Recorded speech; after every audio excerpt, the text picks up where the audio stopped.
ಆಗ ಭಾಷಣ ಮಾಡಿ ಹ್ಯಾಬಿಟ್ ಇಲ್ಲ. ಮೇ ಬಿ ಒಂದು ತಿಂಗಳಿಂದ ಪಬ್ಲಿಕ್ ಇಂಟ್ರ್ಯಾಕ್ಷನ್ ಮಾಡಾಕತ್ತೀನಿ. ಸೊ ನನ್ನ ಫ್ರೆಂಡ್ಸ್ ನನ್ನ ತಮ್ಮಗಳ ಥರ ನನ್ನ ತಂಗಿಗಳ ಥರ ಹೆಂಗೆ ಮಾತಾಡ್ತೀನಿ ಹಂಗೆ ಮಾತಾಡ್ಬಿಡ್ತೀನಿ, ಇನ್ಫಾರ್ಮಲ್ ಟಾಕ್. ಸೊ ನನ್ನ ಸಣ್ಣ ಮಾತಾದಮೇಲೆ ಎಲ್ಲರೂ ಕ್ವಶನ್ಸ್ ಕೇಳಬೇಕು, ಎಲ್ಲರಿಗೂ ಕ್ವಶನ್ಸ್ ಬರಬೇಕು, ಕೇಳಬೇಕು. ಈಗ every success story is a story of failures ಅಂತಾರೆ. ಎಷ್ಟು ಯಶಸ್ಸು ಮಾಡಿದ್ರು ಅದ್ರ ಹಿಂದೆ ಸಾವಿರಾರು ಫೇಲಿಯರ್ಗಳು ಇರ್ತಾವೆ. ಅದಕ್ಕೆ ನಾನು ಎಕ್ಸೆಪ್ಷನ್ ಇಲ್ಲ. ಭಾಳ ಫೇಲಿಯರ್ಸ್ ಮಾಡಿ ಬಂದಾವು ಲೈಫ್ದಾಗ. ಸಿವಿಲ್ ಸರ್ವಿಸಸ್ ಅನ್ನೋ ಜರ್ನಿ ಇಂಜಿನಿಯರಿಂಗ್ ಆದಮೇಲೆ ಸ್ಟಾರ್ಟ್ ಆಗಲಿಲ್ಲ, ಅಥವಾ ಕೆಲಸ ಆದಮೇಲೆ ಸ್ಟಾರ್ಟ್ ಆಗಲಿಲ್ಲ, ನನ್ನ ಬಾಲ್ಯದಿಂದನೇ ಸ್ಟಾರ್ಟ್ ಆಯ್ತು. ನಾವು ಮೊದಲು ಒಂದು ಹಳ್ಳ್ಯಾಗ ಕಲ್ತಿದ್ದೆ, ಹಿಡ್ಕಲ್ ಡ್ಯಾಮ್ ಅಂತ. ಸೊ 1ನೇದಿಂದ 3ನೇ ತನ ಫಸ್ಟ್ 9 ವರ್ಷ. ಸೊ ಅಲ್ಲಿ ದೊಡ್ಡ ದೊಡ್ಡ ಇಂಜಿನಿಯರ್ಸ್ ಆಗಿರಲಿ ಅಥವಾ ಲೇಬರರ್ಸ್ ಆಗಿರಲಿ ಒಂದೇ ಕಾಲನಿ ಥರ ಇರ್ತಿದ್ವಿ. ಸೊ ಅಲ್ಲಿ ಸಮಾನತೆ, ಈಕ್ವಾಲಿಟಿ ಅನ್ನೋದು ಕ್ವಾಲಿಟಿ ಡೆವಲಪ್ ಆಯ್ತು ನನ್ಗೊಳಗೆ ಸ್ಲೋಲಿ. ಅದಾದಮೇಲೆ ಖಾನಾಪುರ ಅಂತ ಒಂದು ಪ್ಲೇಸ್ಗೆ ಹೋದ್ವಿ. ಅಲ್ಲಿ ನೋಡಿದ್ರೆ ಕನ್ನಡ ಇರ್ಬೋದು, ಅದ್ರ ಜೊತೆ ಮರಾಠಿ, ಹಿಂದಿ, ಉರ್ದು, ಬೇರೆ ಬೇರೆ ಜಾತಿದವ್ರ, ಬೇರೆ ಬೇರೆ ಧರ್ಮದವ್ರ, ಬೇರೆ ಬೇರೆ ಭಾಷೆ, ಬೇರೆ ವೈವಿಧ್ಯತೆಯನ್ನು ನೋಡಿದೆ. ಆಮೇಲೆ ರಾಮಕೃಷ್ಣ ಆಶ್ರಮ ಮೈಸೂರಿಗೆ ಹೋದೆ, ಅಲ್ಲಿ ಶಿಸ್ತು ಕಲಿತೆ. ಅದಾದಮೇಲೆ ಬೆಂಗಳೂರಿಗೆ ಹೋದೆ, ಡೆಲ್ಲಿಗೆ ಹೋದೆ. ಸೊ ನಾ ಜನರಲಿ ಏನು ನೋಡ್ತೇನೆಂದ್ರೆ, ಎಸ್ಪೆಷಲಿ ನಮ್ಮ ಭಾಗ ಜನದಾಗ, ನಾವು ಗ್ರಾಮಾಂತರ ಪ್ರದೇಶದಾಗ ಇದೀವಿ ಸರ್, ನಮ್ಗೆ ಆಗೋದಿಲ್ಲ ಅಂತಾರೆ. ನಿಮ್ಮ ಗ್ರಾಮಾಂತರ ಪ್ರದೇಶ ಇದ್ರೆ ಅದೇ ನಿಮ್ಮ ಸ್ಟ್ರೆಂತ್. ನೀವು ಎಂಥ ಪ್ಲೇಸ್ದಾಗ ಹೋದ್ರೂ ಅಡ್ಜಸ್ಟ್ ಮಾಡುವಂಥ ಕೆಪಾಸಿಟಿ ಇರ್ತೈತೆ ನಿಮ್ಗೆ. ಈಗ ಡೆಲ್ಲಿಯಾಗ ಹೋಗ್ಬಿಟ್ಟು ಸ್ವಲ್ಪ ಮಂದಿ ಹೋಗಿ ಸೆಟ್ ಆಗೋದಿಲ್ಲ ರೀ ಅಂತಾರೆ. ನಮಗೆ ಆಗೋದಿಲ್ಲ, ಎಲ್ಲದಕ್ಕೂ ಅಡ್ಜಸ್ಟ್ ಆಗ್ತಿರ್ತೀವಿ. ಇನ್ನೊಂದು ಏನು ನಮಗೆ ದೊಡ್ಡ ಪ್ರಾಬ್ಲಮ್ ಅಂದ್ರೆ, ನನಗಂತೂ ಫೇಸ್ ಮಾಡಿದ್ದೆ ನಾನು. ಈಗ ನೋಡಿರ್ಬೋದು ನೀವು, ಈಗ ಗ್ರ್ಯಾಜುವಲ್ ಚೇಂಜಸ್. ಫಸ್ಟ್ ಹಳ್ಳಿ, ಆಮೇಲೆ ತಾಲೂಕ್ ಪ್ಲೇಸ್, ಆಮೇಲೆ ಜಿಲ್ಲಾ ಹೆಡ್ ಕ್ವಾರ್ಟರ್ಸ್, ಆಮೇಲೆ ಸ್ಟೇಟ್ ಹೆಡ್ ಕ್ವಾರ್ಟರ್ಸ್ ಬೆಂಗಳೂರಿಗೆ ಹೋದೆ, ಆಮೇಲೆ ನ್ಯಾಷನಲ್ ಕ್ಯಾಪಿಟಲ್ ಡೆಲ್ಲಿಗೆ ಹೋದೆ. ಸೊ ಈ ಗ್ರ್ಯಾಜುವಲ್ ಎವ್ರಿ ಟೈಮ್ ಚೇಂಜ್ ಆದಾಗ ಏನಪ್ಪ ಹೊಸ ಜಗತ್ತಿಗೆ ಬಂದುಬಿಟ್ಟೇನಪ್ಪ ಅಂತಂತಿದ್ದೆ. ನನಗೇನು ನೆನಪೈತಿ, 8ನೇ ರಾಮಕೃಷ್ಣ ಆಶ್ರಮ ಹೋದಾಗ ಅಂಥ ದೊಡ್ಡ ಬಿಲ್ಡಿಂಗ ನೋಡಿರಲಿಲ್ಲ ನಾನು. ಅರಮನೆ ತನ ದೊಡ್ಡ ಬಿಲ್ಡಿಂಗ್ ಅದ, 4 ಮಜಲಿ ಬಿಲ್ಡಿಂಗ ನೋಡಿರಲಿಲ್ಲ ಅಲ್ಲಿ ತನ ನಾನು. ಸ್ಟಾರ್ಟಿಂಗ್ ಹೆದರಿಕೆ ಚಾಲು ಆಯ್ತು. ಸ್ಟಾರ್ಟಿಂಗ್ ಎಷ್ಟು 120 ಮಂದಿ ಕ್ಲಾಸ್ದಾಗ 90ನೇ ರ್ಯಾಂಕ್, 100ನೇ ರ್ಯಾಂಕ್ ಬರೋದು. ಅಷ್ಟೊತ್ತನ ಖಾನಾಪುರ ಬೆಲ್ದಾಗ ಸಣ್ಣ ಸಣ್ಣ ಹಳ್ಳಿ 12 ಮಂದಿ ಕ್ಲಾಸ್ದಾಗ, 20-25 ಮಂದಿ ಕ್ಲಾಸ್ದಾಗ ಅಲ್ಲಿ ಟಾಪ್ 5 ಟಾಪ್ 10ದಾಗ ಇರ್ತಿದ್ದೆ. ಈ ಮೈಸೂರು ಅಂತ ದೊಡ್ಡೂರು ಹೋದ್ಬಿಟ್ರೆ ನಾವಿರೋ ಜವಾರಿ ಮಂದಿ, ಅಲ್ಲಿ ಕನ್ನಡ ಬರೋದಿಲ್ಲ ನಮ್ಗೆ, ಅಲ್ಲಿ ಇಂಗ್ಲೀಷ್ ಬರೋದಿಲ್ಲ ನಮ್ಗೆ. ಸೊ ನಂಗೆ ಹೆಂಗೆ ಗೊತ್ತಿಲ್ಲ, ಕಷ್ಟಪಟ್ಟರೆ ಯಶಸ್ಸು ಸಿಗ್ತೈತೆ ಅದೊಂದು ಕ್ಲಾರಿಟಿ ಇತ್ತು. ಅದು ಎಲ್ಲಿ ಯಾವ ಏಜ್ದಾಗ ಬಂತು ಗೊತ್ತಿಲ್ಲ, ಕಷ್ಟಪಟ್ಟರೆ ಸಿಗ್ತೈತಿ ಯಶಸ್ಸು. ಸೊ 80ನೇ ರ್ಯಾಂಕಿಂದ ಪಟ್ಕೊಂಡು ಅಲ್ಲೇನು 5th ಟಾಪ್ 5ದಾಗ ಬಂದೆ, ಟಾಪ್ 10ದಾಗ ಬಂದೆ, 10th ಟಾಪ್ ಮಾಡಿದೆ, 12th ಟಾಪ್ ಮಾಡಿದೆ. ಸೊ ಸರ್ ಹೇಳಿದ್ರೆ CET ರ್ಯಾಂಕ್ ಟಾಪ್ 50 ಬಂದಿತ್ತು ಅಂತ. ಭಯಂಕರ ಕಷ್ಟಪಟ್ಟೇನೆ. ಜನರಲಿ ಏನಾಗ್ತೈತಂದ್ರೆ, ಸಣ್ಣವ್ರಿದ್ದಾಗ ಸಮಾಜದಾಗ ಐ ಥಿಂಕ್ ಎಲ್ಲೆಲ್ಲಿ ಮಾತಾಡೋಕೆ ಸಿಗ್ತೈತೆ ಅಲ್ಲಿ ಹೇಳಿದಿರ್ತೇನೆ. ಸಮಾಜದಾಗೋ ಶಿಕ್ಷಕರು ಇರ್ಬೋದು, ನಮ್ಮ ಪೋಷಕರು ಇರ್ಬೋದು, ಒಂದು ಸ್ಟ್ಯಾಂಪಿಂಗ್ ಎಕ್ಸಸೈಸ್ ಮಾಡಾಕತ್ತಾರೆ. ಸ್ಟ್ಯಾಂಪಿಂಗ್ ಎಕ್ಸಸೈಸ್ ಏನಂದ್ರೆ, ನಾವು ಹುಟ್ಟಿದಾಗ ನಮ್ಮ ಪ್ರೈಮರಿ ಎಜುಕೇಷನ್ ಆದಮೇಲೆ ನೀ ದಡ್ಡ, ನೀ ಹುಷಾರ ತಂದುಬಿಡ್ತಾರೆ. ನಮ್ಮ ಹಣೆ ಮೇಲೆ ಬರೆದು ಬಿಡ್ತಾರೆ. ಅಲ್ಲಿ ನಾವು ತಲೆಗೆ ಇಟ್ಕೊಂಡ್ಬಿಡ್ತೀವಿ. ಸೊ ಯಾವ್ರೆ IAS ಮಾಡ್ತಾರೆ ಸರ್, ನಾವು ದಡ್ಡ್ರಿ, ನಮ್ಗೆ ಆಗೋದಿಲ್ಲ ರೀ ಕುಂತ್ಬಿಡ್ತೀವಿ. ಸೊ ಈ ಸ್ಟ್ಯಾಂಪಿಂಗ್ ಎಕ್ಸಸೈಸ್ ತೆಗೆದುಬಿಡ್ರಿ. ನಿಮ್ಗೆ ಯಾರೋ ಸಣ್ಣವ್ರು ಇದ್ದಿದ್ದು ದಡ್ಡ ತಂದಿದ್ರೆ ಸೈಡ್ ಇಟ್ಬಿಡ್ರಿ. ನಾ ದಡ್ಡಲ್ಲ, ಹುಷಾರು, ಎಲ್ಲರಿಗೂ ಅದೇ ಪೊಟೆನ್ಷಿಯಲ್ ಐತಿ. ನಾವು ಸ್ವಾಮಿ ವಿವೇಕಾನಂದ್ರ ಒಂದು ಕಡೆ ಹೇಳ್ತಾರೆ, the biggest sin you can do is to tell you are weak. ಜೀವನದಾಗ ಅತಿ ದೊಡ್ಡ ಪಾಪ ಏನಂದ್ರೆ, ನಾನು ದುರ್ಬಲ ಅನ್ನೋದು ಅದೇ ದೊಡ್ಡ ಪಾಪ ಅಂತ. ಅತಿ ದೊಡ್ಡ ಪಾಪ ಕಳ್ತನ ಅಥವಾ ಸಾಯಿಸೋದು ಅಂದಿಲ್ಲ ಅವ್ರು. ಯಾಕಂದ್ರೆ ದುರ್ಬಲರೇ ಕಳ್ತನ ಎಲ್ಲ ಮಾಡ್ತಾರೆ. ಬೆವ್ರು ಸೂಸ್ ದುಡಿಯೋಕ್ಕಾಗೋದಿಲ್ಲ, ಅದಕ್ಕೆ ಕಳ್ತನ ಮಾಡ್ತಾರೆ. ಸೊ ಎಲ್ಲಕ್ಕೆ ದೊಡ್ಡ ಪಾಪ ನಾನು ದುರ್ಬಲ ಅನ್ನೋದು, ಅದು ತೆಗೆದು ಹಾಕ್ಬೇಕು. ಈ ದಡ್ಡ ಅನ್ನೋದು, ನಾನು ದಡ್ಡತ್ ಅನ್ನೋದು ದುರ್ಬಲತನೇ ಅದು. ಫಸ್ಟ್ ತೆಗೆದು ಹಾಕ್ರಿ, ಎಲ್ಲರೂ ಪೊಟೆನ್ಷಿಯಲ್ ಐತಿ. ಆಮೇಲೆ ವರ್ಕ್ ಮಾಡೋ ಟೈಮು ಮತ್ತೆ ಹೆದರಿಕೆ ಬಂತು. ವರ್ಕ್ ಮಾಡೋ ಟೈಮ್ ಚಲೋ ಇಂಜಿನಿಯರಿಂಗ್ ಕಾಲೇಜ್ದಾಗ ಕಲ್ತಿದ್ದೆ. ಕರೆಯಲ್ಲಿ IIT ಮಂದಿ ಇದ್ರು. IIT best engineering college in India ಅಂತಂತಾರೆ, ಇನ್ ಏಷ್ಯಾ ಅಂತಂತಾರೆ. ಸೊ ಅವರೆಲ್ಲ ಇದ್ದರು. ಭಾಳ ಹೆದರಿಕೆ ನಂಗೆ. ಸೊ ಓರಿಯೆಂಟೇಷನ್ ಕ್ಲಾಸ್ದಾಗ ನಾಚಿಕೆ ಬಿಟ್ಟು ಹೇಳಬಿಟ್ಟೆ ನಾನು. ಸೊ ಒಬ್ಬರು ಸರ್ ಟಾಕ್ ಕೊಡೋಕೆ ಬಂದಿದ್ರೆ, ನಿನ್ಗೆ which is your biggest fear ಅಂತ ಹೇಳಿದ್ರು. ಜನರಲ್ 200 ಮಂದಿ ಒಂದು ಇದಿತ್ತು ಓರಿಯೆಂಟೇಷನ್ ಪ್ರೋಗ್ರಾಮ್. ಅವಾಗ ಸರ್ ನಾ ಕೈ ಎತ್ತಿ ಹೇಳಬಿಟ್ಟೆ, ಸರ್ ನಂಗೆ IIT ಮಂದಿ ಕಂಡ್ರೆ ಭಾಳ ಹೆದರ್ಕಿರಿ ಸರ್ ಅಂತ. ಅವ್ರು ನಕ್ರ, ಆನ್ಸರ್ ಕೊಡಲಿಲ್ಲ. ಮತ್ತು 2 ವರ್ಷ ಕೆಲಸ ಮತ್ತೆ ಕಷ್ಟಪಟ್ಟೆ. At the end I got best employee award one ಪ್ರಾಜೆಕ್ಟ್ದಾಗ. ಡೆಲ್ಲಿಗೆ ಹೋದೆ. ಡೆಲ್ಲಿದಾಗೂ ಅದೇ ಹೆದರಿಕೆ, ಕರೆಕ್ಟಾಗಿ ಇಂಗ್ಲೀಷ್ ಮಾತಾಡೋಕ್ಕೆ ಬರೋದಿಲ್ಲ. ಬಟ್ ಅಗೇನ್ ಐ ರಿಯಲೈಸ್ಡ್, ನಂಗೆ ಒಂದೇನು ಅಬ್ಸರ್ವ್ ಮಾಡಿನಂದ್ರೆ, ಐ ಥಿಂಕ್ ಈ ರಿಯಲೈಸೇಷನ್ ಡೆಲ್ಲಿದಾಗ ನಂಗೆ ಭಾಳ ಕ್ಲಿಯರಾಗಿ ಬಂತು. ನಾವು Tier 2 ಸಿಟೀಸ, Tier 3 ಸಿಟೀಸ, ಹುಬ್ಳಿ ಇರ್ಬೋದು, ಧಾರವಾಡ ಇರ್ಬೋದು, ಅಥವಾ ಬಿಜಾಪುರ ಇರ್ಬೋದು, ಅಥವಾ ಗ್ರಾಮಾಂತರ ಪ್ರದೇಶದಲ್ಲಿರ್ಬೋದು, ನಾವು ಏನು ಹೆದರಿಕೆ ಐತಂದ್ರೆ, ಈಗ ದೊಡ್ಡ ದೊಡ್ಡ ಯೂನಿವರ್ಸಿಟೀಸ್ ಅವ್ರಿಗೇನು ಕ್ಲಾರಿಟಿ ಐತಂದ್ರೆ, ನಂಗೆ ಕಷ್ಟಪಟ್ಟರೆ ನಂಗೆ ಎಷ್ಟು ಸಿಗ್ತದೆ ಆ ಕ್ಲಾರಿಟಿ ಐತಿ. ನಮಗೇನಂದ್ರೆ ಕಷ್ಟಪಟ್ಟರು ಎಷ್ಟು ಸಿಗ್ತದೆ ಕ್ಲಾರಿಟಿ ಇರೋದಿಲ್ಲ. ಯಾಕೆ ದೊಡ್ಡ ಊರ್ದವ್ರು ಆಗ್ತಾರಂದ್ರೆ ಆ ಕ್ಲಾರಿಟಿ ಇರ್ತೈತೆ ಅವ್ರಿಗೆ. ಸೊ ಫಸ್ಟ್ ಆಫ್ ಆಲ್ ನಾ ಸಣ್ಣ ಊರ್ದವ ತೆಗೆದು ಬಿಡ್ರಿ. ನೋಡ್ರಿ, ವಿಶ್ವೇಶ್ವರಯ್ಯನವ್ರ ಬೀದಿ ದೀಪದಿಂದ ಓದ್ಯಾರಂತ ಕೇಳ್ಕೊ ಬಂದೀವಿ. ಕಿವಿ ತೂತು ಆಗೋಷ್ಟು ಹೇಳ್ಯಾರ ನಮಗೆಲ್ಲರೂ. ವಿಶ್ವೇಶ್ವರಯ್ಯನವ್ರು ಬೀದಿ ದೀಪ ಕೇಳಕ್ಕೆ ಓದ್ಯಾರ, ಅದು ನಾವು ಅಳವಡಿಸ್ಕೋಬೇಕು. ಅಷ್ಟು ಕಷ್ಟಪಟ್ಟ ಮನುಷ್ಯ ಅಂತ ದೇವರಾದ್ರೆ. ಯಾವ ಸಂಸ್ಕೃತಿದಾಗೋ ಜಗತ್ತು ಎಲ್ಲಿ ಬೇಕಾದ್ ನೋಡ್ರಿ, ಕಾಯಕದಿಂದ ದೈವತ್ವ ಹೊಂದಬಹುದು ಅಂತ ಎಲ್ಲೂ ಹೇಳಿಲ್ಲ. ಕೆಲಸ ಮಾಡ್ರೆ ದೇವರಾಗ್ತಾರೆ ಅಂತ ಎಲ್ಲೂ ಹೇಳಿ ನಮ್ಮ ಸಂಸ್ಕೃತಿ ಬಿಟ್ಟು. ವಿಶ್ವೇಶ್ವರಯ್ಯ ಎಕ್ಸಾಂಪಲ್, ಅಷ್ಟು ಕಷ್ಟಪಟ್ಟು ಮ್ಯಾಗ ಬಂದಾರೆ. ನಮಗೆಲ್ಲ ಐತಿ. ಅಫ್ಕೋರ್ಸ್ ಒಬ್ಬರ ಮನ್ಯಾಗ ಮೇ ಬಿ AC ಇಲ್ಲದೆ ಇರ್ಬೋದು, ಒಬ್ಬರ ಮನ್ಯಾಗ TV ಇಲ್ಲದೆ ಇರ್ಬೋದು, ಒಬ್ಬರ ಮನ್ಯಾಗ ಕಾರ್ ಇಲ್ಲದೆ ಇರ್ಬೋದು. ಖರೆ ವಿಶ್ವೇಶ್ವರಯ್ಯನ ಕಷ್ಟಪಟ್ಟು ನಾವು ಅಷ್ಟು ಕಷ್ಟ ಇಲ್ಲ. ಅಬ್ದುಲ್ ಕಲಾಂ ರೀ ಅಷ್ಟು ಕಷ್ಟಪಟ್ಟು ಅಷ್ಟು ನಮ್ಗೆ ಕಷ್ಟ ಇಲ್ಲ. ಅವರೆಲ್ಲ ಆಗ್ತಿದೆ, ನಮ್ಮಲ್ಲಿ ಯಾಕೆ ಆಗಲ್ಲ? ಡಾಕ್ಟರ್ ಅಂಬೇಡ್ಕರ್ ಎಷ್ಟು ಅವ್ರಿಗೆ ಸಾಮಾಜಿಕ ಸೋಷಿಯಲ್ ಡಿಸ್ಕ್ರಿಮಿನೇಷನ್ ಆಯ್ತು, ಆದರೂ ಎಷ್ಟು ಮ್ಯಾಗ ಬಂದ್ರೆ. ಲಂಡನ್ ಸ್ಕೂಲ್ ಆಫ್ ಎಕನಾಮಿಕ್ಸ್ ಹೋದ್ರು, ಕೊಲಂಬಿಯಾ ಯೂನಿವರ್ಸಿಟಿದಾಗ ಕಲಿತರು. ಅವ್ರ ಕಷ್ಟ ನಮಗಿಲ್ಲ. ಸ್ವಾತಂತ್ರ್ಯ ಭಾರತ ಐತಿ. ಸೊ ಫಸ್ಟ್ ಆಫ್ ಆಲ್ ಆ ಇನ್ಫೀರಿಯಾರಿಟಿ ಕಾಂಪ್ಲೆಕ್ಸ್ ಏನಂತಿಲ್ಲ ನಾವು ತೆಗಿಬೇಕು. ಇದು ಸುಮಾರು ಸ್ಟೇಜ್ ಮೇಲೆ ನಿಂತೇನಿ ಅದಕ್ಕೆ ಹೇಳಾಗತ್ತೇನೆ ಅಂತ ಅನ್ನಾಗತ್ತಿಲ್ಲ. ನಾನು ಎಕ್ಸ್ಪೀರಿಯೆನ್ಸ್ ಮಾಡೀನಿ. ಡೆಲ್ಲಿಗೆ ಹೋದಾಗ ನಂಗೆ ಕ್ಲಾರಿಟಿ ಬಂತು. ನೋಡ್ತಮ್ಮ, ಈ ದೊಡ್ಡ ಊರದವ್ರು ಬಂದವ್ರೆ, ಅವ್ರಿಗೆ ಕ್ಲಾರಿಟಿ ಐತೆ, ನಮಗೆ ಕ್ಲಾರಿಟಿ ಇಲ್ಲ. So first of all you should have you should not have any inferiority complex. ನಾ ಸಣ್ಣ ಊರ್ದವ ಅದೆಲ್ಲ ಇರಬಾರ್ದು. ಎರಡನೇದು, ಕಾಂಪಿಟೇಟಿವ್ ಎಕ್ಸಾಮ್ಸ್ ಓದ್ತಿರ್ತೀರಿ. ಎಲ್ಲರಿಗೂ ಒಂದು ಕ್ವಶನ್ ಏನಂದ್ರೆ, ಸರ್ ಪೇರೆಂಟಲ್ ಪ್ರೆಷರ್ ಭಾಳ, ಪೋಷಕರು ಭಾಳ ಪ್ರೆಷರ್ ಹಾಕಾಗತ್ತಾರ್ರಿ ಅಂತ. ಅಫ್ಕೋರ್ಸ್. ಯಾಕೆ ಅಂದರೆ this is the most productive time of our life. ಈ 18ರಿಂದ 30 ಲೈಫ್ ಐತಲ್ಲ, ಭಯಂಕರ ಎನರ್ಜಿ ಇರ್ತೈತೆ ನಮ್ಮಲ್ಲಿ. ಸೊ ಅಪ್ಪ ಅಮ್ಮರಿಗೇನ ಸೆಟ್ಲ್ ಆಗು, ಮದುವೆ ಮಾಡ್ಕೋತ ಅದು ಮೆಂಟಾಲಿಟಿ ಇರ್ತೈತಿ. ಅಫ್ಕೋರ್ಸ್. ಅದಕ್ಕೆ 1 ವರ್ಷ ಲಗ ಹೊಡೆದ್ರೆ 2 ವರ್ಷ ಲಗ ಹೊಡೆದ್ರೆ ಸಾಕು ಬಾ ಅಂತ ಅನ್ಕೋತ್ಕೊಂಡಿರ್ತಾರೆ parents, which is wrong, not wrong. So ನೀವೇನು ಮಾಡಬೇಕು, ಪೇರೆಂಟಲ್ ಪ್ರೆಷರ್ ಅವಾಯ್ಡ್ ಮಾಡ್ಬೇಕಂದ್ರೆ ಒಬ್ಬ ಹೊಸ ವ್ಯಕ್ತಿತ್ವ ತೋರಿಸ್ಬೇಕು ಅವ್ರಿಗೆ. ನಾವು ಅಪ್ಪಾರು ಇಲ್ಲೇ ಕೂತಾರೆ, ನಾ ಇಂಜಿನಿಯರಿಂಗ್ ಮಾಡೋ ಟೈಮ್ ರಾಹುಲ್ ಸ್ವಲ್ಪರೇ ಓದೋ ತನ್ನವ್ರ ಅಪ್ಪಾರು ನಂಗೆ. ಅವಾಗ ತಿರುಗಾಡೋದು ಇಂಜಿನಿಯರಿಂಗ್ ಟೈಮ್ ಅದಕ್ಕೆ ಲೈಫ್ ಇರ್ತೈತಿ. ಸೊ ಸಿವಿಲ್ ಸರ್ವಿಸಸ್ ಓದಾಕೆ ಚಾಲೂ ಮಾಡಿದಾಗ ಅಪ್ಪಾರೇ ಇಷ್ಟು ಓದಬೇಡಪ್ಪ ಅಂತಂದ್ರೆ ನಂಗೆ.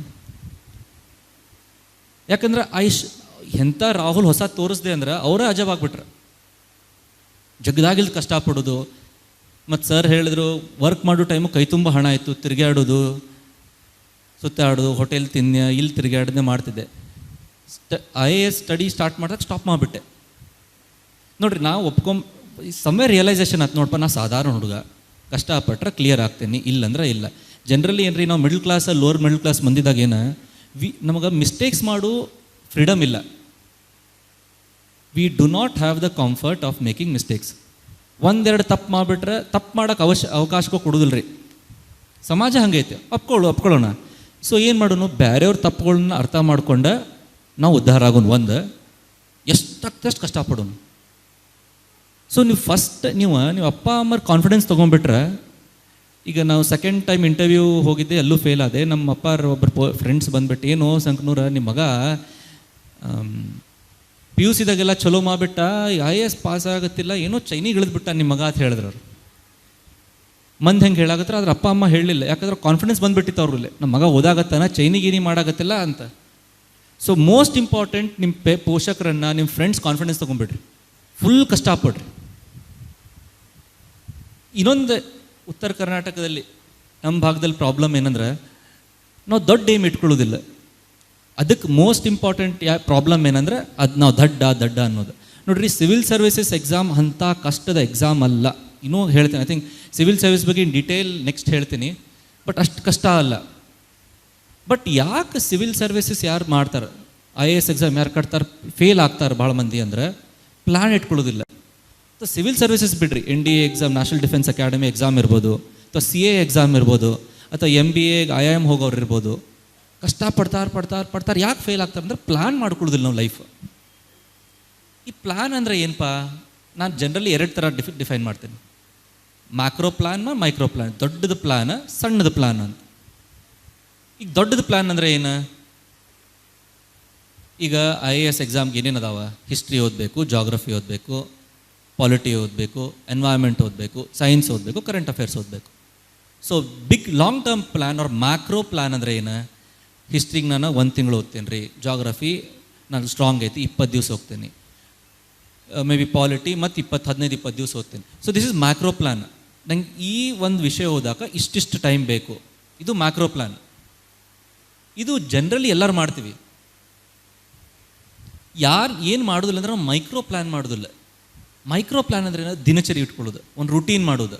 ಈ ದಿವ್ಸಕ್ಕೆ ಇಷ್ಟ ಓದ್ತೇನೆ, ಈ ದಿವ್ಸಕ್ಕೆ 5 ಸ್ಲಾಟ್ ಮಾಡ್ತೇನೆ. ಮೈಕ್ರೋ ಪ್ಲ್ಯಾನ್ ಅಂದರೆ ಏನು? ಮುಂಜಾನೆ 6ಕ್ಕೆ ಹೇಳ್ತೀನಿ, 6ರಿಂದ 6:30 ಸ್ವಲ್ಪ ಎಕ್ಸಸೈಸ್ ಮಾಡ್ತೀನಿ, ಜಳಕ ಮಾಡಿ 7 ಗಂಟೆ 7ರಿಂದ 9 ಗಂಟೆ ಓದ್ತೀನಿ, 9ರಿಂದ ನಾಷ್ಟಕ್ಕೆ ಹೋಗ್ತೀನಿ. ಸೊ ದಿನಕ್ಕೆ ಹೆಂಗೆ ಮಾಡಿದ್ರಿ ಅಂದರೆ, ನಾ ಜನರಲಿ ಏನು ಮಾಡಿದೆ ಅಂದ್ರೆ 10 ತಾಸು ದಿವ್ಸಕ್ಕೆ ಓದಿದ್ರೆ 2 ತಾಸು ಸ್ಲಾಟ್ ಮಾಡ್ಕೊಳ್ಳೋದು. 5 ಸ್ಲಾಟ್, 7ರಿಂದ 9 ಓದೋದು, 9ರಿಂದ 10 ನಾಷ್ಟ, 10ರಿಂದ 12 ಮತ್ತೆ ಓದೋದು, 12ರಿಂದ 1 ಮತ್ತೆ ಏನಾರ ಸ್ವಲ್ಪ ತಿರುಗಾಡೋದು, ಚಾಗ್ ಹೋಗೋದು, ಫ್ರೆಂಡ್ಸ್ ಜೊತೆ ಮಾತಾಡೋದು. ಸೊ ಹಿಂಗೆ 5. ಆಮೇಲೆ ಮಧ್ಯಾಹ್ನ 2 ತಾಸು ಓದೋದು, ಸಂಜೆಗೆ 2 ತಾಸು ಓದೋದು, ರಾತ್ರಿ 2 ತಾಸು ಓದೋದು. 2 ಹಂಗೆ 10 ತಾಸು ಓದಿದ್ರೆ ಸ್ಟಡಿ ಟೆನ್ಷನ್ ಆಗೋದಿಲ್ಲ. Study will not be a burden. ಜೀವನದಲ್ಲಿ ವಿದ್ಯಾಭ್ಯಾಸ ಆಗುತ್ತೆ ಹೊರತು ವಿದ್ಯಾಭ್ಯಾಸದಲ್ಲಿ ಜೀವನ ಆಗಲ್ಲ. ಅವಾಗ ನೀವು ಏನೋ ಸ್ಪೋರ್ಟ್ಸ್ಗೂ ಸ್ವಲ್ಪ ಟೈಮ್ ಕೊಡ್ಬೋದು. ಮತ್ತು ಈ 5 ಸ್ಲಾಟ್ ಮಾಡ್ತಿರಲ್ಲ, ಯಾವಾಗಲೂ ಪುಸ್ತಕದ ಮುಂದೆ ಕುತ್ಕೊಂಡಾಗ ಕುತ್ಕೊಂಡ ಮೇಲೆ ಡಿಸೈಡ್ ಮಾಡಬಾರ್ದು. ನಾ ಇವತ್ತು ಸ್ಲಾಟ್ ಅಂತಂದ್ರೆ 5 ಸ್ಲಾಟ್ ಅಂತ ಹೇಳಿದೆ, ಇವತ್ತು ಮಕ್ಕೋತೀವ್ರಿ, ನಾಳೆ ಮುಂಜಾನೆ 7 ಗಂಟೆ ಪುಸ್ತಕ ಹಿಡಿದಾಗ ಅಲ್ಲಿ ಟೇಬಲ್ ಮುಂದೆ ಕುತ್ಕೊಂಡಾಗ ಡಿಸೈಡ್ ಮಾಡಬಾರ್ದು ನಾನು ಇದು ಓದಬೇಕು ಅದು ಓದಬೇಕು ಅಂತ. ಅರ್ಧ ತಾಸು ಅದ್ರೊಳಗೆ ಹೋಗ್ಬಿಡ್ತೈತಿ. ನೀವು ಹೆಂಗೆ ಮಾಡ್ಬೇಕಂದ್ರೆ ಕಾಂಪಿಟೇಟಿವ್ ಎಕ್ಸಾಮ್ಸ್ ಮೊದಲೇ ರೆಡಿ ಮಾಡಿರ್ಬೇಕು. 10 ದಿವಸದ ಪ್ಲಾನ್ 5 ಸ್ಲಾಟ್ಸ್, 50 ಸ್ಲಾಟ್ಗಳದಾವು 2 ತಾಸು. ಸೊ 100 ತಾಸು ಓದಾಗತ್ತೀರಿ ನೀವು. 10 ದಿವಸದಾಗ 100 ತಾಸು ಪ್ಲ್ಯಾನ್ ಮಾಡಿರ್ಬೇಕು ನೀವು. 10 ದಿವಸ ಏನು ಮಾಡ್ತೇನೆ, ಈ ಫಸ್ಟ್ ಟೈಮ್ ನೀವು history, geography, current affairs, physics, psychology ಅನ್ನಾಗ್ತಿದ್ರು. ಸೊ ಇವೆಲ್ಲ ಓದಿರ್ತೀರಿ. ಸೊ ನಿಮಗೆ ಅಜಮಾಸ್ ಗೊತ್ತಾಗ್ಬಿಟ್ಟಿರ್ತೈತಿ. ಫಂಡಮೆಂಟಲ್ ರೈಟ್ಸ್, ಮೂಲಭೂತ ಹಕ್ಕುಗಳು, ಪಾರ್ಟ್ 3, ಸಂವಿಧಾನದ ಪಾರ್ಟ್ 3. ಇದಕ್ಕೆ ಓದಾಕೆ ನನಗೆ ಎಷ್ಟು ಟೈಮ್ ಬೇಕಪ್ಪ? 4 ತಾಸು ಬೇಕು. ಸೊ 2 ಸ್ಲಾಟ್, ಮುಂಜಾನೆ 1 ಓದ್ತೀನಿ, ಮುಂಜಾನೆ 7ರಿಂದ 9 ಒಂದು ಹೋಗ್ತೀನಿ, 10ರಿಂದ 12 1 ಮೂಲಭೂತ ಹಕ್ಕುಗಳು ಓದ್ತೀನಿ. ಮಧ್ಯಾಹ್ನಂಗೆ ನಿದ್ದೆ ಬರ್ತೈತಿ. ಮಧ್ಯಾಹ್ನ ಸ್ಲಾಟ್ದಾಗ ನ್ಯೂಸ್ ಪೇಪರ್ ಓದ್ತೇನೆ ಅಥವಾ ಗಣಿತ ಬಿಡಿಸ್ತೇನೆ, CSAT ಮಾಡ್ತೇನೆ. ಸೊ ಆ ಥರ ಪ್ಲ್ಯಾನಿಂಗ್ ಮಾಡಿದ್ರೆ ದೂರಿದ್ದ ಗುರಿ ಇರ್ತಲ್ಲ ಸಣ್ಣದಾಗ್ತದೆ. ನಾವು ಆ ಗುರಿ ಮ್ಯಾಗಿಂದ ಗುರಿ ನೋಡ್ಕೊಂಡು ಮೌಂಟ್ ಎವರೆಸ್ಟ್ ನೋಡ್ಬಿಟ್ಟು ಹತ್ತಕ್ಕಾಗೋದಿಲ್ಲ ಅಂತಂದ್ರೆ ಹತ್ತದ ಹೆಂಗೆ ಒಂದೊಂದು ಹೆಜ್ಜೆ ಇಟ್ಮೇಲೆ ಅದು ದೊಡ್ಡ ದೊಡ್ಡ ಪರ್ವತ ಹತ್ಬೋದು. ಸೊ ಕ್ಲಿಯರ್ ಕಟ್ ಪ್ಲ್ಯಾನಿಂಗ್ ಮಾಡ್ಕೋರಿ. ನೋಡ್ರಿ, ಕಾಂಪಿಟೇಟಿವ್ ಎಕ್ಸಾಮ್ಸ್ ಇಂಪಾಸಿಬಲ್ ಅಲ್ಲ, ಆಗೋದೇ ಇಲ್ಲ ಅಂತೆಲ್ಲ, ಬಟ್ ಅಷ್ಟು ಸುಲಭನೂ ಇಲ್ಲ. ಮಂದಿ ಮೈಕ್ರೋ ಪ್ಲ್ಯಾನ್ದಾಗ ತಪ್ಪು ಮಾಡ್ತಾರೆ, ದಿನಚರಿ ಮಾಡ್ಕೊಳ್ಳೋದಾಗ ತಪ್ಪು ಮಾಡ್ತಾರೆ. ನೋಡ್ರಿ, ವಿವೇಕಾನಂದ್ರ ಅಗೇನ್ ನಮ್ಮ ರೋಲ್ ಮಾಡಲ್, ಅವ್ರು ಹೇಳ್ತಾರೆ, you have the power to crush the mountains and drink the oceans ಅಂತ. ಪರ್ವತವನ್ನೇ ನಾಶಪಡಿಸುವ, ಸಮುದ್ರವನ್ನೇ ಕುಡಿಯುವ ಶಕ್ತಿ ಇದೆ ಅಂತ. ಅದು ಎಸ್ಪೆಷಲಿ ಈ ಏಜ್ದಾಗ 18ರಿಂದ 30 ಭಯಂಕರ ನಮ್ಮ ಸ್ಟ್ರೆಂತ್ ಇರ್ತೈತೆ. ಸೊ ಕರೆಕ್ಟಾಗಿ ಚಾನಲೈಸ್ ಮಾಡ್ಕೋಬೇಕು ನಾವು, ಡೈವರ್ಷನ್ ಮಾಡಬಾರ್ದು. ನನ್ನ ಸಿವಿಲ್ ಸರ್ವಿಸಸ್ ಪ್ರಿಪ್ರೇಷನ್ ಅದೇ ಇಲ್ಲಿ ನೋಡಾಕ್ತಿದ್ದೆ, ಹುಡುಗರು ಚಲೋ ಡ್ರೆಸ್ ಹಾಕ್ಕೊಂಡ್ರೆ. ನಾನು ಪ್ರಿಪ್ರೇಷನ್ ಸ್ಟಾರ್ಟ್ ಆದ್ಮೇಲೆ 1 ವರ್ಷ ಆದಮೇಲೆ ಸ್ಮಾರ್ಟ್ಫೋನ್ ಸ್ಟಾಪ್ ಮಾಡಿಬಿಟ್ಟೆ. ಈ ಸ್ಮಾರ್ಟ್ಫೋನ್ ತೊಗೊಂಡಿದ್ದು ಜಸ್ಟ್ 50 ದಿವಸ ಆಯ್ತು. ಸ್ಮಾರ್ಟ್ಫೋನ್ ಸ್ಟಾಪ್ ಮಾಡಿಬಿಟ್ಟೆ, ವಾಟ್ಸಾಪ್ ಸ್ಟಾಪ್ ಮಾಡಿಬಿಟ್ಟೆ. ನೋಡಿರಿ, ಯು ಶುಡ್ ನಿಮ್ಮ ವ್ಯಕ್ತಿತ್ವವನ್ನು ನೀವು ಅರ್ಥ ಮಾಡ್ಕೋಬೇಕು. ನೋಡ್ತಮ್ಮ, ನನಗೆ ವಾಟ್ಸಾಪ್ ಅಂದರೆ ಡಿಸ್ಟ್ರಾಕ್ಷನ್, ಫೇಸ್ಬುಕ್ ಅಂದರೆ ಡಿಸ್ಟ್ರಾಕ್ಷನ್. ಸೊ ಹೊರಗಿಡೋನು. ನನಗೆ ತಿರುಗಾಡ್ಬೇಕು, ಸ್ವಲ್ಪ ಚೈನಿ ಮಾಡ್ಬೇಕಂದ್ರೆ ಡಿಸ್ಟ್ರಾಕ್ಷನ್, ಹೊರಗಿಡೋನು.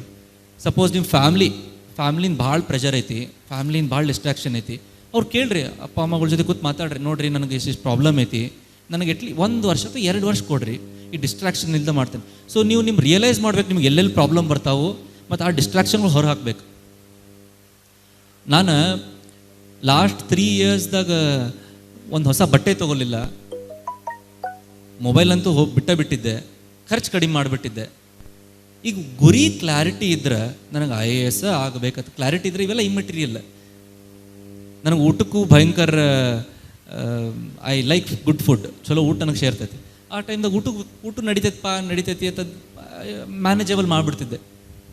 ಗುರಿ ಕ್ಲಾರಿಟಿ ಇರಬೇಕು. ಮಾಡತ್ತೀರ್ತೀನಂದ್ರೆ ಇದ್ದಿದ್ದು ಬಿದ್ದಿದ್ದು ಸ್ಯಾಕ್ರಿಫೈಸ್ ಎಲ್ಲ ಮಾಡ್ಬೇಕು ನೋಡ್ರಿ. ತ್ಯಾಗ ಇಲ್ಲದೆ ಏನೂ ಆಗೋದಿಲ್ಲ. ಈಗ 8 ಲಕ್ಷ ಮಂದಿ ಕೂತಾರ, ಬಿರಾದರ್ ಸರ್ ಹೇಳಿದ್ರು 8 ಲಕ್ಷ ಮಂದಿ ಯಾಕೆ IAS ಆಗೋದಿಲ್ಲ? ಎಲ್ಲೋ ಒಂದಲ್ದೋ ಎರಡು ಕಡೆ ಏನೋ ತ್ಯಾಗ ಮಾಡಿರೋದಿಲ್ಲ, ಎಫರ್ಟ್ ಹಾಕಿರೋದಿಲ್ಲ, ದಿನಚರಿ ಹಾಕಿರೋದಿಲ್ಲ, ಪ್ಲ್ಯಾನ್ ಮಾಡಿರೋದಿಲ್ಲ. ಈ ಪ್ರಾಬ್ಲಮ್ಸ್ಗಿಂದ ವಿದ್ಯಾರ್ಥಿಗಳು they will not be able to clear the exam. So ಸಣ್ಣ ಸ್ಯಾಕ್ರಿಫೈಸಸ್ ಮಾಡಿರಿ. ಈ ಏಜ್ದಾಗ ಯು ಶುಡ್ ನೋ, ಈ ಏಜ್ದಾಗ ಗುರಿ ಕ್ಲಾರಿಟಿ ಇರಬೇಕು. ಬಲ್ಕಿ ಈ ಚೈನಿ ಮಾಡೋದು ತಿರುಗಾಡೋದು ಇರಬಾರ್ದು. ಇದು ನಾನು ಅರ್ಥ ಮಾಡ್ಕೊಂಡು ಹೇಳಾಗತ್ತೇನೆ. 4ನೇ ಪಾಯಿಂಟ್ ವಿಚ್ ನನಗೆ ಏನು ಅನ್ನಿಸ್ತೈತೆ ಅಂದ್ರೆ, ಶ್ರದ್ಧೆ ಐತ್ರಲ್ಲ, ಹಾರ್ಡ್ ವರ್ಕ್ದಾಗ ಶ್ರದ್ಧೆ ಭಾಳ ಇರಲಿ. ಯಾವ ಅಜಮಾಸ ಕ್ಲಿಯರ್ ಆಗಿರೋದಿಲ್ಲ. ಅಫ್ಕೋರ್ಸ್ ದೇವ್ರ ದಯ ಇರಬೇಕು, ಅಪ್ಪ ಅಮ್ಮರ ಆಶೀರ್ವಾದ ಇರಬೇಕು, ಅದೆಲ್ಲ ಬೇಕಾ. ಬಟ್ ಕಷ್ಟಪಟ್ರೆ ಆಗತೈತಿ. Have great hope, great confidence in your hard work. And last and not the least is confidence. ಒಂದೊಂದು ಟೈಮ್ ಫಸ್ಟ್ ಅಟೆಂಪ್ಟ್ ಆಗೋದಿಲ್ಲ, ಸೆಕೆಂಡ್ನ ಎಲ್ಲಿ ಹೋದ್ರು. ಈಗ ಅಬ್ರಹಂ ಲಿಂಕನ್ ಸ್ಟೋರಿ ಹೇಳ್ತಿರ್ತೇನೆ. Abraham Lincoln US president, great statesman. 7 ವರ್ಷದಾಗ ಅವ್ರು ಯಾವಾಗ 7 ವರ್ಷ ಆಗಿದ್ರು ಮನೆಯಿಂದ ಹೊರಬೇಕಾಗ್ತದೆ. 9 ವರ್ಷದಾಗ ಅವ್ರು ಅವಾರ್ಡ್ ತೀರ್ಕೊಂಡ್ರೆ. 7 ಟೈಮ್ ಇಲೆಕ್ಷನ್ ನಿಂತ್ರೆ 7 ಟೈಮ್ ಇಲೆಕ್ಷನ್ ಸೋತೋದ್ರೆ. ಒಬ್ಬರ ಲೇಡಿಗೆ ಲವ್ ಮಾಡ್ತಿದ್ರು, ಅಕ್ಕಿ ಸತ್ತು ಹೋದ್ಲು. ಹೆಂಡತಿ ಬೇರೆ ಜೊತೆ ಮದುವೆ ಮಾಡ್ಕೊಂಡ್ರು, 4 ಮಕ್ಕಳದಾಗ 3 ಮಕ್ಕಳು ಬಿಫೋರ್ ದ ಏಜ್ ಆಫ್ 15 ತೀರೋದ್ರು. Full life failures. At the age of 51 president ಆದರೂ ಅಮೆರಿಕಾ ಫೇಸ ಚೇಂಜ್ ಮಾಡಿಬಿಟ್ರು. ಯಾಕಂದ್ರೆ ಹಿ ಹ್ಯಾಡ್ ಸೆಲ್ಫ್ ಕಾನ್ಫಿಡೆನ್ಸ್. ಗೊತ್ತಿತ್ತು ನನಗೆ ಫೇಲಿಯರ್ಸ್ ಆಗತ್ತವ, ದೀಸ್ ಆರ್ ಆಲ್ ಕ್ಷಣಿಕ. ಸ್ವಲ್ಪ ಹೊತ್ತಾದ್ಮೇಲೆ ಈ ಫೇಲಿಯರ್ಸ್ ಎಂಡ್ ಆಗ್ತಾವ, I will be able to succeed ಅಂತ. ಸೊ ನಿಮ್ಮ ಆತ್ಮಸಾಕ್ಷಿ ಇರಲಿ, ಆತ್ಮವಿಶ್ವಾಸ ಇರಲಿ. ಆತ್ಮವಿಶ್ವಾಸ ಇಲ್ಲ ಅಂದ್ರೆ ಏನಾಗ್ತೈತಿ? ಆಗ್ತೈತೆಯೋ ಇಲ್ಲೋ ತಂತೀರಿ. ನೀವು ಫ್ರೆಂಡ್ಸ್ಗೆ ಹೇಳ್ತೀರಿ, ನಿಮ್ಮ ಪೋಷಕರು ಹೇಳ್ತೀರಿ, ನಿಮ್ಮ ರಿಲೇಟಿವ್ಸ್ ಹೇಳ್ತೀರಿ. ಅವ್ರ ಮೇಲೆ ನಿಮ್ಮ ಮೇಲೆ ಕಾನ್ಫಿಡೆನ್ಸ್ ಕಳ್ಕೊಂಡ್ಬಿಡ್ತಾರೆ. ನಡಕ್ಕೆ ಯಾರು ಹೇಳ್ಬಿಡ್ತಾರೆ, ನೋಡ್ತಾ ಆಗೋದಿಲ್ಲ ಬಾ ಅಂತಂದ್ಬಿಡ್ತಾರೆ. ಮತ್ತು ಕಾನ್ಫಿಡೆನ್ಸ್ ಇಳಿತೈತಿ. So very important, have great self confidence in you. Self confidence ಯಾವಾಗ ಬರ್ತೈತೆ ಅಂದರೆ, ಯಾವಾಗ ನೀವು ಯಾವ ಟೈಮ್ ವೇಸ್ಟ್ ಮಾಡೋದು ಓದ್ಕೊತ್ಕೊಂಡಿರ್ತೀರಿ. ಬರೀ ಓದೋದು, ಬರೀ ಕಷ್ಟಪಡೋದು. ಈ ಏಜ್, ಇನ್ನೊಂದು 3rd ಟೈಮ್ ಹೇಳತ್ತೀನಿ, ಈ ಏಜ್ ಕಷ್ಟಪಡೋಕೆ ಐತ್ರಿ. Give lots and lots of importance to hard work. ಜಗ್ಗಿ ಕೆಲಸ ಮಾಡಿರಿ, ಜಗ್ಗಿ ಓದ್ರಿ. ಯಾವ ಬೇಕಾ ಸಿವಿಲ್ ಸರ್ವೆಂಟ್ ಬಂದಿರ್ಬೋದು, ಕ್ಲಿಯರ್ ಆಗಿರ್ಬೋದು, ಇಂಟರ್ವ್ಯೂಸ್ ನೋಡ್ತಾ ಇರ್ತೀರಿ. ಅವ್ರು ಅಂತಾರೆ, ಸಿವಿಲ್ ಸರ್ವಿಸಸ್ಸು ನಮ್ಮ ಬುದ್ಧಿವಂತಿಕೆ ಪರೀಕ್ಷಿಸುವ ಪರೀಕ್ಷೆ ಅಲ್ವೇ ಅಲ್ಲ, ಇದು ನಮ್ಮ ವ್ಯಕ್ತಿತ್ವವನ್ನು ಪರೀಕ್ಷಿಸುವ ಪರೀಕ್ಷೆ. ಎಷ್ಟು ಶಿಸ್ತಿಟ್ಕೋತೀರಿ, ಎಷ್ಟು ಓದ್ತೀರಿ, ಎಷ್ಟು ಬೇಸಿಕ್ಸ್ ಅರ್ಥ ಮಾಡ್ಕೋತೀರಿ, ಅದು ಇಂಪಾರ್ಟೆಂಟ್. ಈಗ ಸಿವಿಲ್ ಸರ್ವಿಸಸ್ ಬಗ್ಗೆ ಹೇಳಬೇಕಂದ್ರೆ, ಸರ್ ಬಿರಾದರ್ ಸರ್ ಹೇಳೋ ಮುಂದೆ ನನ್ಗೆ ಪಿಕ್ ಮಾಡಿ ಬರೋ ಮುಂದೆ ಅದ ಹೇಳಾಗ್ತಿದ್ರೆ, ಮಂದಿಗೆ ಸ್ವಲ್ಪ ಫಾಲ್ಸ್ ನೋಷನ್ಸ್ ಅದಾವೆ, ತಪ್ಪು ನಂಬಿಕೆಗಳು ಅದಾವೆ ಸಿವಿಲ್ ಸರ್ವಿಸಸ್ ಬಗ್ಗೆ. ಸೊ ನಾವು ಎಕ್ಸಾಮ್ ಬರ್ದಿದ್ದು actually civil service examination, IAS examination ಅಲ್ಲ. So civil service examination 23 different categories of ಪೋಸ್ಟ್ಗಳು ಅದಾವ್ರಿ. ಯಾವ್ಯಾವ ಅದಾವು? ಒಂದು IAS ಐತಿ, ಇಂಡಿಯನ್ ಅಡ್ಮಿನಿಸ್ಟ್ರೇಟಿವ್ ಸರ್ವಿಸ್. ಎರಡನೇದು IPS ಅಂತ ಐತಿ. ಆಮೇಲೆ IRS, ಇನ್ಕಮ್ ಟ್ಯಾಕ್ಸ್ ಕಮಿಷನರ್ ಅಂತೀವಲ್ಲ ಅದು. IFS, ಫಾರಿನ್ ಸರ್ವಿಸ್ ಐತಿ. ಇಂಡಿಯನ್ ಪೋಸ್ಟಲ್ ಸರ್ವಿಸ್ ಐತಿ, ಇಂಡಿಯನ್ ಇನ್ಫಾರ್ಮೇಷನ್ ಸರ್ವಿಸ್ ಐತಿ, Indian defence account service, Indian defence establishment service. So ಇದರ 23 ಡಿಫ್ರೆಂಟ್ ಕ್ಯಾಟಗರೀಸ್ ಆಫ್ ಸರ್ವಿಸಸ್ ಅದಾವೆ. ಇದ್ರೊಳಗೆ IAS 1 ಈ ವರ್ಷ ಆಲ್ಮೋಸ್ಟ್ 800 ಸೀಟ್ಸ್ ಇದ್ದು. ಸೊ ಈಗ ನಾವು ಹೆಂಗಂದ್ರೆ ಪ್ರಯಾರಿಟೀಸ್ ಕೊಡ್ತೀವಿ. ನನಗೆ ಫಸ್ಟ್ IAS ಬೇಕು, IAS ಇರ್ಲಿಂದ್ರೆ IPS ಬೇಕು, IPS ಇರ್ಲಿಂದ್ರೆ IRS ಬೇಕು, ಹಿಂಗೆ ಒಂದು ಲಿಸ್ಟ್ ಕೊಡ್ತೀವಿ. ಸೊ ನಮ್ಮ ರ್ಯಾಂಕ್ ಪ್ರಕಾರ ನಮಗೆ ಆ ಪೋಸ್ಟ್ಸ್ ಕೊಡ್ತಾರೆ ನಾವು. ಸೊ ಜನರಲ್ ಮೆರಿಟ್ ಇದ್ರೆ ಟಾಪ್ 95 ರ್ಯಾಂಕ್ಸ್ ಇದ್ರೆ IAS ಸಿಗ್ತೈತಿ. ಮೇ ಬಿ ಅರೌಂಡ್ 200-215 ರ್ಯಾಂಕ್ ಇದ್ರೆ IPS ಸಿಗ್ತೈತಿ. ಸೊ ಜನರಲಿ ಈ ಟ್ರೆಂಡ್ಗಳು. ಸೊ ಇದು 3 ಹಂತಗಳ ಎಕ್ಸಾಮ್. ಈ KS ಸರ್ ಹೇಳಕ್ತಿದ್ರು, KS ಪರೀಕ್ಷಾ ಬರೆಯವ್ರು ಭಾಳ ಮಂದಿ ಅದಿರಿ ಅಂತ. So similar to KS exam, KPSC ಏನು ಕಂಡಕ್ಟ್ ಮಾಡ್ತೈತಿ, similar to that. Prelims, mains ಮತ್ತು ಪರ್ಸನಾಲಿಟಿ ಟೆಸ್ಟ್. ಪ್ರಿಲಿಮ್ಸ್ದಾಗ ಏನಪ್ಪ, 2 ಪೇಪರ್. 1ನೇ ಪೇಪರ್ ಜನರಲ್ ಸ್ಟಡೀಸ್, 2ನೇದು CSAT ಅಂತ. 1ನೇ ಪೇಪರ್ದಾಗ MCQ ಟಿಕ್ ಮಾಡೋದು. ಯಾವ್ಯಾವ ಸಬ್ಜೆಕ್ಟ್ಸ್ಗಳು ಅದಾವೆ? History, geography, polity, environment, current affairs, general science. So ಇದು basic subjects. Of course negative marking ಐತಿ. ಸೊ ಇದು ಮ್ಯಾಟ್ರ್ ಆಗ್ತೈತಿ. ಎರಡನೇ ಪೇಪರ್ CSAT ರೀಡಿಂಗ್ ಕಾಂಪ್ರಿಹೆನ್ಷನ್ ಐತಿ, ಮ್ಯಾಥ್ಸ್ ಐತಿ. ಸೆಕೆಂಡ್ ಪೇಪರ್ ಜಸ್ಟ್ 33% ತೊಗೊಂಡ್ರೆ ಸಾಕು. ಸೊ ಇದು ಕ್ಲಿಯರ್ ಆದರೆ, ಸೊ 8 ಲಕ್ಷ ಮಂದಿ ಏನು ಬರೀತಾರೆ, ಇದು ಕ್ಲಿಯರ್ ಆದರೆ 15 ಸಾವಿರ ಮಂದಿ ಮೇನ್ಸ್ ಬರೀತಾರೆ. ಸೊ ಮೇನ್ಸ್ ಏನಪ್ಪ, ಮೇನ್ಸ್ ಆಗ ಡಿಸ್ಕ್ರಿಪ್ಟಿವ್ ಆನ್ಸರ್ ಬರೀಬೇಕು, ಟಿಕ್ ಮಾಡುವುದಲ್ಲ answers, essay type answers. So ಇದ್ರೊಳಗೆ 9 ಪೇಪರ್ಗಳದಾವೆ. 9 ಪೇಪರ್ದಾಗ 2 ಪೇಪರ್ ಇಂಗ್ಲೀಷ್ ಮತ್ತು Kannada or any other language. Just pass ಆಗೋದು, ಅದು ಭಾಳ ಸಿಂಪಲ್ ಇರ್ತೈತಿ. ಅದು ಮಾರ್ಕ್ಸ್ ಇಲ್ಲ, ಮಾರ್ಕ್ಸ್ ಕೌಂಟ್ ಆಗೋದಿಲ್ಲ. ಸೊ 7 ಪೇಪರ್ದಾಗ 1 ಪ್ರಬಂಧ ಬರೆಯೋದಿರ್ತೈತಿ. ಎರಡನೇದು ಏನಿರ್ತೈತಿ, 4 ಪೇಪರ್ ಸಾಮಾನ್ಯ ಅಧ್ಯಯನ ಅಂತ, ಜನರಲ್ ಸ್ಟಡೀಸ್ ಅಂತ, GS 1, 2, 3, 4. ಅದರೊಳಗೆ ಏನೇನು ಇರ್ತಾವ, ಹಿಸ್ಟ್ರಿ, ಜಾಗ್ರಫಿ, ಸಂವಿಧಾನ, ನಮ್ಮ ರೂಲ್ಸ್ ಆ್ಯಂಡ್ ರೆಗ್ಯುಲೇಷನ್ಸ್, ಫೆಡ್ರಲಿಸಮ್ ಅಂತ ಅಂತೀವ್ರಲ್ಲ, ಕೇಂದ್ರ ಮತ್ತು ರಾಜ್ಯದ ಸಂಬಂಧಗಳು, education sector, health sector, national security, international relations, ಭಾರತದ ಅರ್ಥಶಾಸ್ತ್ರ ಇರ್ಬೋದು, ಆರ್ಥಿಕ ವ್ಯವಸ್ಥೆ ಇರ್ಬೋದು, ಇನ್ವೆಸ್ಟ್ಮೆಂಟ್ ಮಾಡೆಲ್ಸ್ ಇರ್ಬೋದು, ಡಿಸಾಸ್ಟರ್ ಮ್ಯಾನೇಜ್ಮೆಂಟ್ ಇರ್ಬೋದು, ಮತ್ತು last 4th paper ethics. So 1 ಪ್ರಬಂಧ ಆಯ್ತು, 4 general studies. So 5 paper, Kannada 1, English 1, 7 paper ಆಯ್ತು. ಸೊ ಇನ್ನು 2 ಪೇಪರ್ ಉಳಿದವು. ಇನ್ನು 2 ಪೇಪರ್, 1 ಐಚ್ಛಿಕ ವಿಷಯ ಅಂತ ತಗೋತೀವಿ, ಆಪ್ಷನಲ್ ಸಬ್ಜೆಕ್ಟ್ ಅಂತ. ಆ optional subject, 1 optional subject 2 paper ಇರ್ತಾವೆ. ಸೊ ಯಾವ್ಯಾವ ಇರ್ತಾವ, ಕನ್ನಡ ಸಾಹಿತ್ಯ ಇರ್ತೈತಿ, ನನ್ನ ಮಾನವಶಾಸ್ತ್ರ ಆಂಥ್ರೋಪಾಲಜಿ ಇತ್ತು, ಸಮಾಜಶಾಸ್ತ್ರ ಸೋಷಿಯಾಲಜಿ ಇರ್ತೈತಿ, ಇತಿಹಾಸ ಹಿಸ್ಟ್ರಿ ಇರ್ತೈತಿ, ಭೂಗೋಳ ಇರ್ತೈತಿ. ಸೊ ಈ ಥರ ಭಾಳ ಆಪ್ಷನ್ ಸಬ್ಜೆಕ್ಟ್ಸ್ ಅದ್ರೊಳಗೆ 1 ಚೂಸ್ ಮಾಡೋದು. ಇದು ಕ್ಲಿಯರ್ ಮಾಡಿದ್ರೆ ನೆಕ್ಸ್ಟ್ ಬರೋದು ಪರ್ಸ್ನಾಲಿಟಿ ಟೆಸ್ಟ್, ಇಂಟರ್ವ್ಯೂ ಇತ್ತಂತೆ. ಇಂಟರ್ವ್ಯೂ ಆ್ಯಕ್ಚುಲಿ ನಾವು ಏನು ಸೋಷಿಯಲ್ ಮೀಡಿಯಾದಾಗ ನೋಡ್ತೀವಿ, ವಾಟ್ಸಾಪ್ದಾಗ ಏನು ನೋಡ್ತೀವಿ, ಹಂಗೆ ಟಫ್ ಇರೋದಿಲ್ಲ. ನಾರ್ಮಲ್ ಮಾತು, ಈಗ ಹೆಂಗೆ ಗುರು ಹಿರಿಯರ ಮುಂದೆ ನಾವು ಮುಂದೆ ಕೂತ ಮಾತಾಡಿ ಕಳಿಸ್ತಾರಷ್ಟೆ. ಬೇಸಿಕ್ ನಾಲೆಜ್ ಅಷ್ಟೇ ಕಷ್ಟ ಅರ್ಥ ಮಾಡ್ಕೋತಾರೆ. ಈ ಮನುಷ್ಯ ನನ್ನ ಮುಂದೆ ಕೂತ ವ್ಯಕ್ತಿತ್ವ ಜನರ ಸೇವೆ ಮಾಡೋದೈತೋ ಅಥವಾ ಚೈನಿ ಮಾಡ್ಕೊಂಡು IAS ಆಗೋದೈತೋ ಅದು ನೋಡ್ತಾರೆ. ಈಸ್ ಈ ಸೀರಿಯಸ್ ಅಬೌಟ್ ಪಬ್ಲಿಕ್ ಸರ್ವಿಸ್, ಮಂದಿ ನೋಡ್ರೆ ಕಂಪ್ಯಾಷನ್ ಐತೇನಿಲ್ಲೋ, ಟಾಲರೆನ್ಸ್ ಐತೇನಿಲ್ಲೋ, ಅವ್ನ ಮೆಂಟಾಲಿಟಿ ಹೆಂಗೈತಿ, ಅದು ಜಸ್ಟ್ ಚೆಕ್ ಮಾಡ್ತಾರೆ. ಇದು 3 ಹಂತದ ಇದು. ಈಗ ಜನರಲಿ ಕ್ವಶನ್ಸ್ ಏನು ಕೇಳ್ತಾರೆ ಅಂದ್ರೆ, ಕನ್ನಡದಾಗ ಬರಿಬೋದು ಮೇನ್ಸ್ ಎಕ್ಸಾಮ್ 1. ಎರಡನೇದು ಇಂಟರ್ವ್ಯೂ ಸ್ಟೇಜು ನೀವು ಕನ್ನಡದಾಗ ಕೊಡ್ಬೋದು. ಇಂಟರ್ವ್ಯೂ ನೀವು ಕನ್ನಡದಾಗ ಕೊಟ್ಟರೆ ಬಾಜುಕೊಬ್ಬರು ಟ್ರಾನ್ಸ್ಲೇಟರ್ಸ್ ಇರ್ತಾರೆ. ಆ ಟ್ರಾನ್ಸ್ಲೇಟರ್ ನಾವು ಏನು ಮಾತಾಡ್ತೀವಿ ಅದು ಮೇ ಬಿ ಅವ್ರಿಗೆ ಇಂಗ್ಲೀಷ್ದಾಗ ಅಥವಾ ಹಿಂದಿದಾಗ ಯಾವುದೋ ಭಾಷೆದಾಗ ಟ್ರಾನ್ಸ್ಲೇಟ್ ಮಾಡಿ ಹೇಳ್ತಾರೆ. ಸೊ ಕನ್ನಡದಾಗೂ ಮಾಡ್ಬೋದು. ನಾವೇನು ತಿಳ್ಕೊಂಡ್ಬಿಡ್ತೀವಿ, ನಮ್ಗೆ ಆಗೋದಿಲ್ಲ.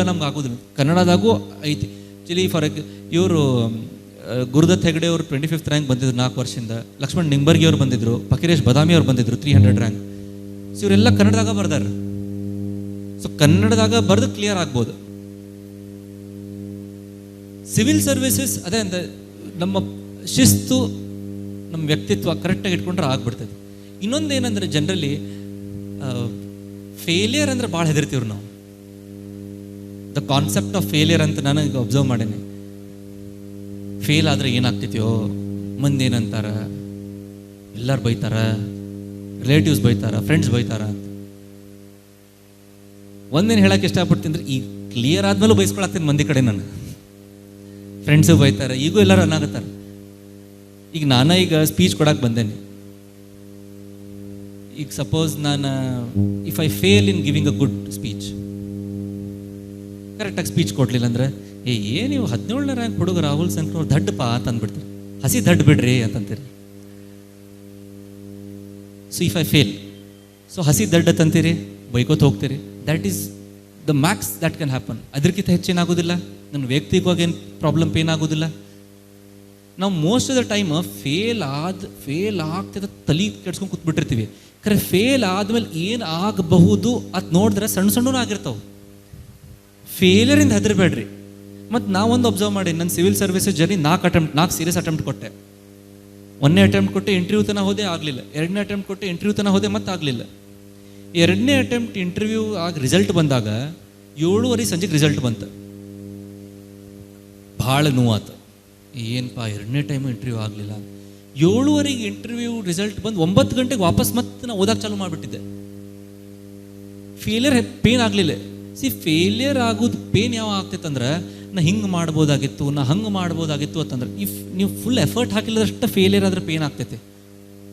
ಫುಲ್ ಎನರ್ಜಿ ಕೊಟ್ಟು, ಫುಲ್ ಶಕ್ತಿ ಕೊಟ್ಟು, if you put in effort and then you fail, instead of ಮಂದಿ ಬೇಯ್ದಲ್ಲಿ ಅಪ್ರಿಷಿಯೇಟ್, ಏನು ಎಷ್ಟು ಕಷ್ಟಪಟ್ಟಿಪ್ಪ, ದಿಲ್ be very happy. So don't be afraid of failures. ಫೇಲಿಯರಿಂದ ಹೆದರಬೇಡ್ರಿ. Give in lots and lots of effort. Full effort ಹಾಕ್ರಿ, ಕ್ಲಿಯರ್ ಆಗೇ ಆಗ್ತಿರುತ್ತೆ ಅನ್ಕೊಂಡೇನೆ. ಒಂದೇನು ಇಷ್ಟಪಡ್ತೀನಿ, ಈಗ ನೋಡ್ರಿ ಕಾಂಪಿಟೇಟಿವ್ ಎಕ್ಸಾಮ್ ಸ್ವಲ್ಪ ಟೈಟ್ ಆಗ್ಯಾವ, ಅಷ್ಟು ಈಸಿ ಇಲ್ಲ. ಸೊ ಎಲ್ಲ ಕಾಂಪಿಟೇಟಿವ್ ಎಕ್ಸಾಮ್ಸ್ ಬೇರೆ ಬೇರೆ ಸ್ಟ್ರಾಟಜಿ ಐತಿ. ನೀವು ಜನರಲಿ ಏನು ಮಾಡ್ಬೇಕಂದ್ರೆ, ಆ ಕಾಂಪಿಟೇಟಿವ್ ಎಕ್ಸಾಮ್ ಹೆಂಗೆ ಪ್ರಿಪೇರ್ ಆಗಬೇಕು, ಹೆಂಗೆ ಟ್ರೆಂಡ್ ಐತೆ ನೋಡ್ಬೇಕು. ಒಂದು ಸಿಂಪಲ್ ಎಕ್ಸಾಂಪಲ್ ಕೊಡ್ತೇನೆ. ಈಗ ಸಿವಿಲ್ ಸರ್ವಿಸಸ್ IAS ಎಕ್ಸಾಮ್ ಹೆಚ್ಚು ಫ್ಯಾಕ್ಚುವಲ್ ಇಲ್ಲ, ಫ್ಯಾಕ್ಟ್ಸ್ ಭಾಳ ಕಡಿಮೆ ಕೇಳ್ತಾರೆ ನಮ್ಮಲ್ಲಿ, ಅನಾಲಿಸಿಸ್ ಹೆಚ್ಚಿರ್ತೈತಿ. ಈಗ ಮೇ ಬಿ ನಾ ಈಗ ಜಸ್ಟ್ PSI ಎಕ್ಸಾಮ್ದು ಪೇಪರ್ ನೋಡೋಕ್ಕಿದ್ದೆ, ಲಾಸ್ಟ್ ಪ್ರೀವಿಯಸ್ ಇಯರ್ಸ್ದು SDA/FDA ಎಕ್ಸಾಮ್ಸ್ ಪೇಪರ್ ನೋಡೋಕ್ಕಿದ್ದೆ, ಭಾಳ ಫ್ಯಾಕ್ಟ್ಸ್ ಅದಾವೆ. ಸೊ ನಾನು ಬಂದು SDA/FDA ಎಕ್ಸಾಮ್ ಬರೆದ್ರೆ it will be tough for me. ಏನು ಫ್ಯಾಕ್ಟ್ಸ್, ಏನೇನೋ ಇವಾಗ ಎಲ್ಲೆಲ್ಲೊಂದು ಫ್ಯಾಕ್ಟ್ಸ್ ಕೇಳ್ತಾರೆ. ಈಗ SDA/FDA ಎಕ್ಸಾಮ್ ಬರೀತಿರ್ತಾರೆ, ಅವ್ರು ಸಿವಿಲ್ ಸರ್ವಿಸ್ ಮಾಡಿ ಅವ್ರು ಸ್ವಲ್ಪ ಟಫ್ ಆಗ್ಬೋದು. ಸೊ ಪೇಪರ್ ಹೆಂಗೆ ಇರ್ತೈತೆ ಸ್ವಲ್ಪ ಅಂಡರ್ಸ್ಟ್ಯಾಂಡ್ ಮಾಡ್ಕೋರಿ, ಗೈಡೆನ್ಸ್ ತೊಗೊರಿ. ಬೇರೆದರ್ ಸರ್ ಅದಾರ, ನಿಮ್ಮ ಗುರು ಹಿರಿಯರು ಎಲ್ಲರೂ ಇದ್ದಾರೆ ಇಲ್ಲಿ, ಅವ್ರ ಕಡೆ ಅಲ್ದ ಸೀನಿಯರ್ಸ್ ಅದಾರ, ಸೀನಿಯರ್ಸ್ ಕಡೆ ಕೇಳ್ರಿ ಹೆಂಗೆ ಪ್ರಿಪೇರ್ ಆಗಬೇಕು, ಹೆಂಗೆ ನೋಟ್ಸ್ ಬರೀಬೇಕು, MCQ ಹೆಂಗೆ ಸಾಲ್ವ್ ಮಾಡಬೇಕು.